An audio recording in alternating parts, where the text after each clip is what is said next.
अस्सलाम वालेकुम दोस्तों, उम्मीद करती हूँ आप सब लोग ठीक होंगे। Welcome back to my channel. अच्छा, आज हम बात करेंगे एक हल्की सी जान पहचान पर। हम किसी के साथ चले जाए, ये बात सही नहीं है। जब तक आप पूरी तरह से किसी को जानते नहीं हो, आप उनको पहचानते नहीं हो, उनका बैकग्राउंड आपको पता नहीं है और हम उनके साथ चले जाए, ये मुझे लगता है अपने हिसाब से सही नहीं है। हमारा मन साफ़ है, हमारा दिल अच्छा है, ये सोच के शायद हम लोग चले गए, बट लेकिन उसके बाद किसकी नज़र कैसी है ये हमें कुछ नहीं पता। तो मैं आज एक किस्से के बारे में बात करूँगी। एक लड़की थी, बडमाल समथिंग कुछ उनके गांव का नाम है, बडमार। तो वो लड़की की एक पोस्ट मास्टर था जिसके साथ एक हल्की सी उसकी जान पहचान थी। वो पोस्ट मास्टर होने के कारण उनके घर हमेशा आया जाया करता था, तो हल्की सी उनकी कुछ जान पहचान थी। कुछ दिनों के बाद वो अपनी बीवी को उसके घर लेकर आया और वो दोनों ने उसको बहुत ज़िद की कि आप हमारे साथ चलो, कुछ फैमिली फंक्शन है, ऐसा बोलकर उसको ज़िद की और उसको अपने साथ ले गए।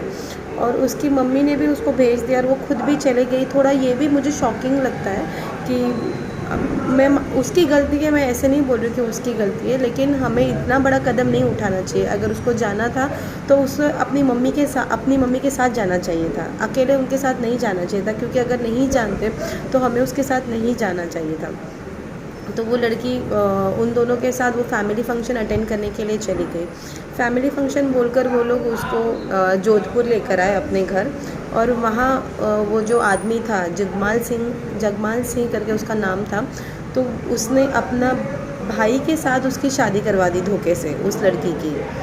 क्या उसका नाम कुछ हुक्माराम करके उसका कुछ नाम था, ठीक है। तो उसके साथ उसने उसकी ज़बरदस्ती शादी करवा दी और वो बंदे ने ज़बरदस्ती उसके साथ रेप किया और हफ्ता भर कुछ उसके साथ था। उसके बाद वो बंदा भाग गया।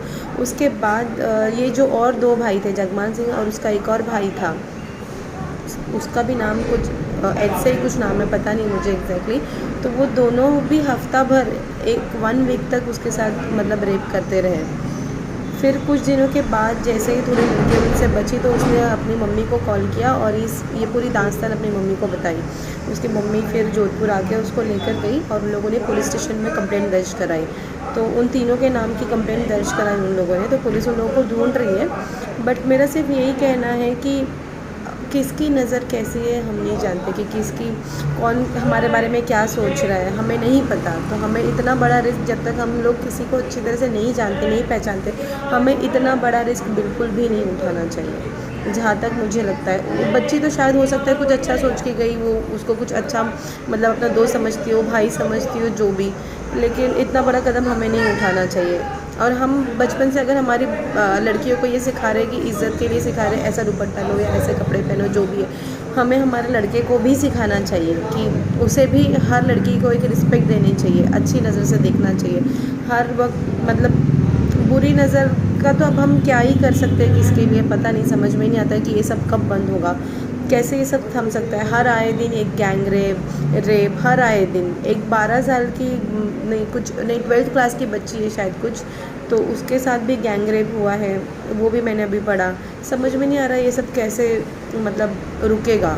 हर आए दिन बस चलता ही जा रहा है, चलता ही जा रहा है, चलता ही जा रहा है। बस हम लोग उनके लिए कैंडल जलाए, ये सब करते रहे, इसको पता नहीं ये कैसे थमेगा, समझ में नहीं आता है। ठीक है दोस्तों, बस आप अपना ख्याल रखिए और आप अपने से ये गलती मत कीजिए कि हम किसी को मौका दें कि ऐसा कुछ हो बोलकर ना। हमें नहीं पता है कि क्या होगा, बट हमें वो रिस्क भी नहीं लेना चाहिए, बस मुझे